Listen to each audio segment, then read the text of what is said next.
темна на децата. Ние работиме и со други општини на оваа проблематика. Градоначалниците сакаат да ги слушнат децата и имало процесна подготовка како децата јавно ги кажуваат потребите и проблемите со кои се соочуваат. Дури ги предупредуваме градоначалниците дека сето тоа ќе биде снимено и објавено, но повторно ќе кажам, по ветувањата реализацијата иде тешко и тука бара поголема мобилност на граѓанскиот сектор, дали преку извештаи до Комитетот за правата на детето, препораки, дали директен притисок преку медиумите како што е сега ова, дали со нивно јавно говорење, со протести и така натаму, мислам дека самите исто така си дада забелешка младите дека активни се, но не се доволно упорни да се реализираат нивните барања во пракса и тука сме ние да им помогнеме во тој процес. Така, во вашето обраќање испративте апели до општините многу повеќе да се заангажираат, нели, за вклученост на децата. Може ли да кажете кои се вашите препораки? Па главна препорака беше најболната препорака дека може и да се донесат стратешки локални планови, акцијски така натаму, но младите се заминуваат од државата. И тоа го детектиравме во фокус групите што го имавме со неколку општини, си заминуваат и тука едноставно не гледаме излезно решение.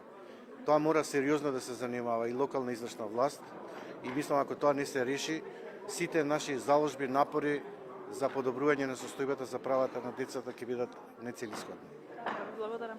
Во вашето обраќање ги спомнавте училиштата и нивната улога во спречување од насилство. Може ли да ја потенцирате? Која е вашата препорака до училиштата? Па мојата препорака не е само до училиштата, мојата препорака е до државата, до сите оние кои што ја водат нашава држава.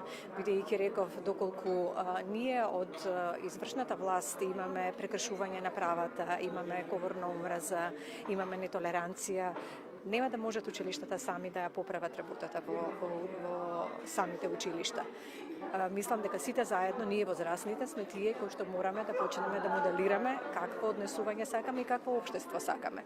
Ако сакаме општество во кое што децата нема да прават никакво насилство, треба ние со пример да им покажеме дека тоа навистина го почитуваме и дека почитуваме вредности како што се правичност, честност, трудолюбивост.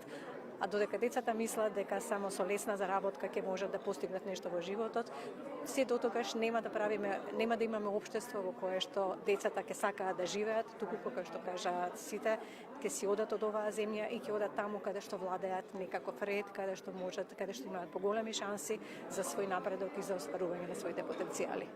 Благодарам.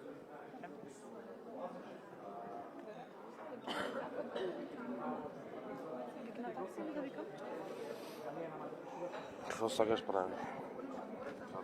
Немојте мене што сакаш. Ја тебе те откажувам сега.